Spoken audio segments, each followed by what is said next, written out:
Baik, perkenalkan nama saya Sela Indah Hidayati. Di sini saya akan membahas mengenai subbab pertama dari materi Tajhizul Jenazah. Nah, subbab pertama yaitu membahas mengenai metode-metode pembelajaran yang tepat digunakan dalam bab Tajhizul Jenazah ini. Jadi, setiap guru dalam mengajar pasti memiliki metode-metode yang digunakan untuk mengajar peserta didiknya yang pastinya telah disesuaikan dengan materi ajarnya. Karena tidak semua materi ajar atau bahasan itu bisa diajarkan dengan metode yang sama. Nah, di sini saya akan membahas metode-metode apa saja yang tepat digunakan pada materi Tajhizul Jenazah ini. Yang pertama ada metode ceramah, di mana guru menyampaikan informasi atau materi pelajaran secara lisan pada peserta didik secara langsung. Tujuannya yaitu untuk meningkatkan daya ingat dan daya konsentrasi siswa sehingga siswa dapat menyimpulkan materi yang didapatkan dari gurunya tadi. Metode ceramah ini banyak digunakan oleh para guru-guru dalam menyampaikan materi ajarnya karena metode ceramah ini termasuk metode yang simple, tidak memakan banyak waktu karena guru bisa memilih dan memilah materi mana saja yang harus disampaikan pada siswanya. Yang kedua ada metode tanya jawab, di mana guru menyajikan pelajarannya dalam bentuk pertanyaan yang dilakukan guru bertanya kepada siswa, siswa menjawab, ataupun bisa juga sebaliknya, siswa yang bertanya kepada gurunya, kemudian guru memberikan jawaban. Yang ketiga ada metode diskusi, di mana guru memberikan kesempatan kepada siswanya untuk berpendapat ataupun menyampaikan pendapatnya dan juga mempertahankan pendapatnya, lalu diakhiri dengan menyimpulkan pendapat-pendapat yang telah disampaikan tadi. Nah, diskusi ini bisa dilakukan dengan cara guru membentuk kelompok-kelompok kecil dari sebagian besar siswanya. Jadi, metode diskusi ini akan lebih meningkatkan keikutsertaan peserta didik berperan aktif dalam pembelajaran. Juga ada lagi yang terakhir metode demonstrasi. Metode demonstrasi ini yaitu merupakan penyajian bahan pelajaran oleh guru pada peserta didik dengan menunjukkan model atau benda asli dengan menunjukkan proses terjadinya suatu kejadian. Seperti halnya pada metode pada bab Tajhizul Jenazah ini, di mana guru bisa menyajikan gambar-gambar atau video-video bagaimana prosesi atau tata cara perawatan jenazah mulai dari awal hingga akhir, mulai dari memandikan, mengafani, menyolati hingga jenazah dimakamkan. Atau bisa juga dengan metode simulasi, di mana guru dan siswa ini berperan atau memperagakan seolah-olah ada orang yang meninggal, lalu mereka memerankan atau memperagakan apa saja yang harus dilakukan, bagaimana tata cara atau proses-prosesnya merawat jenazah mulai dari menyolati hingga memakamkan jenazah tersebut. Assalamualaikum. Di sini kami akan menjelaskan tentang Tajhizul Jenazah. Hal-hal yang dilakukan ketika sebenarnya ada 3 langkah untuk penanganan mayat. Yang pertama adalah ketika sakaratul maut ataupun menjelang ajal, kemudian saat setelah dicabut terus, kemudian Tajhizul Jenazah ataupun merawat mayat. Yang pertama adalah sakaratul maut. Ketika orang yang sakit telah mendekati ajal, maka bagi orang yang merawatnya segera mengambil langkah 4M. Yang pertama adalah menghadapkannya ke al-qiblat, yang kedua adalah menuntunnya membaca kalimat la ilaha illallah, yang ketiga adalah membacakan surat Yasin dengan keras dan surat Ar-Ra'd dengan suara yang lirih. Yang keempat adalah memberi minum. Yang kedua adalah yang B, yakni setelah dicabut. Setelah dicabut, langkah yang telah dilakukan adalah 10M. Yang pertama adalah memejamkan kedua mata, yang kedua adalah mengikat dagunya ke atas kepala, yang ketiga adalah melemaskan seluruh persendian, yang keempat adalah melepaskan pakaiannya, kemudian menutupnya dengan kain yang tipis. kemudian meletakkan jasanya pada tempat yang agak tinggi semisal di depan, kemudian menghadapkannya ke arah kiblat, kemudian meletakkan sesuatu yang agak berat di atas bahunya. Yang kedelapan, membakar ataupun menaburkan wewangi di sekitar tempatnya.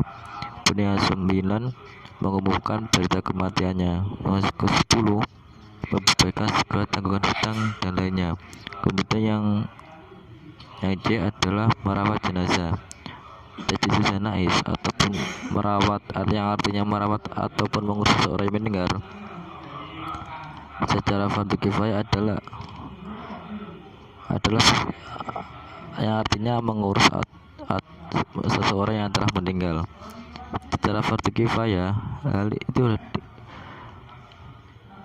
yang harus dilakukan oleh kaum ketika dihadapkan dengan kematian. Demikianlah penjelasan dari kami, akan dilanjutkan oleh penjelasan berikutnya. Baik anak-anak, di sini Ibu akan menjelaskan mengenai prosesi tajhizul jenazah. Ada yang sudah tahu apa itu tajhizul? Tajhizul artinya adalah mengurus. Jadi prosesi tajhizul jenazah adalah prosesi pengurusan jenazah. Di sini prosesi tajhizul jenazah yaitu ada 4. Yang pertama adalah memandikan jenazah, yang kedua adalah mengkafani jenazah, yang ketiga adalah mensolati jenazah, dan yang terakhir adalah mengubur jenazah. Kemudian untuk prosesi tajhizul jenazah, memandikan jenazah, yaitu yang pertama, meratakan badannya dengan air 1 kali. Setelah itu disunahkan meletakkan mayat di tempat yang tinggi dan tidak dibalut dengan pakaian. Selanjutnya diletakkan pengaling untuk menutupi auratnya.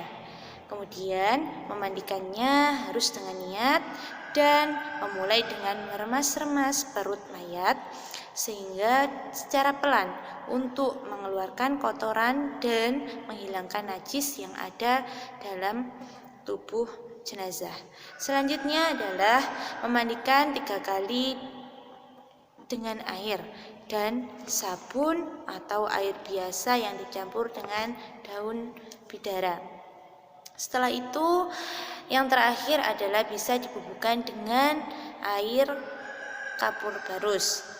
Kemudian jika jenazah itu seorang wanita, disunahkan menguraikan rambutnya, membasuh dan mengikatnya kembali ke belakang kepala. Nah, untuk selanjutnya setelah itu selesai memandikan jenazah, hendaknya badan jenazah tersebut dikeringkan agar tidak basah. Setelah itu meletakkan wewangian di badannya. Untuk prosesi tajhizul jenazah yang kedua adalah mengkafani jenazah. Mengkafani jenazah ini dilakukan langsung setelah mayat dimandikan. Nah, sebaiknya orang yang mengkafani mayat adalah orang yang jujur dan soleh. Mengkafani jenazah perlu kita ketahui bersama anak-anak bahwa sekurang-kurangnya melapisi kain yang menutupi seluruh badan jenazah. Nah, untuk jenazah laki-laki ini bisa 3 lapis kain dan jenazah perempuan adalah 5 lembar kain. Yaitu jenazah perempuan tersebut 5 lembar kain bisa digunakan bagian bawah, baju, tutup kepala, kerudung, dan kain yang menutupi seluruh badannya. Nah, setelah itu, setelah memandikan jenazah, mengkafani jenazah, langkah berikutnya adalah mensolati jenazah. Setelah jenazah dimandikan dan dikafani, yaitu mensolati jenazah ini hukumnya fardu kifayah. Jadi jika ada seorang yang sudah melakukan sholat, berarti semuanya sudah gugur kewajibannya. Namun jika yang mensolati jenazah tersebut banyak, itu lebih baik karena berarti banyak yang mendoakan jenazah tersebut. Dalam sholat jenazah ini juga tidak memakai ruku dan sujud. Jadi dimulai dengan niat, kemudian membaca ta'awud, kemudian membaca Al-Fatihah, lalu melakukan takbir yang kedua, yaitu membaca sholawat, kemudian takbir yang ketiga, memohon ampunan untuk jenazah, dan yang takbir keempat adalah mendoakan jenazah dan kepada jamaah semuanya, kemudian ditutup dengan salam. Nah, untuk posisi imam ketika mensolati jenazah, yaitu jika jenazahnya laki-laki, posisi imam sejajar dengan kepala jenazah. Sedangkan jika jenazahnya perempuan, berarti posisi imam berada sejajar dengan perut jenazah. Nah, setelah mensolati jenazah, dilanjutkan dengan mengiringi jenazah menuju ke pemakaman, yaitu mengubur jenazah. Langkah yang pertama, kewajiban sebelum melakukan penguburan, ini liang kubur harus sudah dipersiapkan. Dalamnya liang kubur berapa meter, kemudian agar tidak tercium baunya atau tidak dimakan oleh binatang buas, seperti itu. Yang menguburkan mayat ini adalah kaum laki-laki. Dalam penguburan hendaknya jangan dilakukan pada malam hari, kecuali dalam keadaan darurat. Seperti itu, anak-anak, gimana, sudah bisa dipahami semuanya mengenai prosesi tajhizul jenazah? Baik, kalau sudah semuanya sudah paham, sekian dari Ibu, nanti dilanjutkan oleh Bapak Guru selanjutnya. Selanjutnya, perkenalkan, saya Ilham Kurniawan. Di sini saya akan menjelaskan subbab hikmah tajhizul jenazah. Kedudukan manusia walaupun sudah meninggal dunia di hadapan Allah tetap makhluk yang mulia, yang wajib diberi penghormatan dan tetap diperlakukan sebagai manusia yang masih hidup. Bahkan perlakuan itu tetap berlaku walaupun mayat sudah dikuburkan. Yang kedua, memandikan jenazah berarti menyucikan jenazah dari segala kotoran dan najis. Ketika disolatkan, jenazah sudah dalam keadaan bersih. Hal seperti itu memberi contoh betapa Islam itu mengajarkan atau memberikan pelajaran menekankan kebersihan bukan hanya sewaktu masih hidup, setelah meninggal pun kebersihan tetap harus ditegakkan. Yang ketiga, mengkafani mayat berarti menutup seluruh tubuh mayat dengan kain atau apa saja yang dapat melindungi tubuh dari pandangan yang boleh jadi akan menimbulkan fitnah apabila tanpa pelindung. Hal ini akan menambah keyakinan kepada kita, baik famili, handai taulani, serta tetangga, bahkan bahwa kehormatan seseorang bukan hanya terletak pada kemampuan, kepemimpinan, dan kekuatan, tetapi yang paling dasar adalah pada kesanggupan melindungi atau menutupi dari pandangan yang dapat mendatangkan fitnah dan celaan.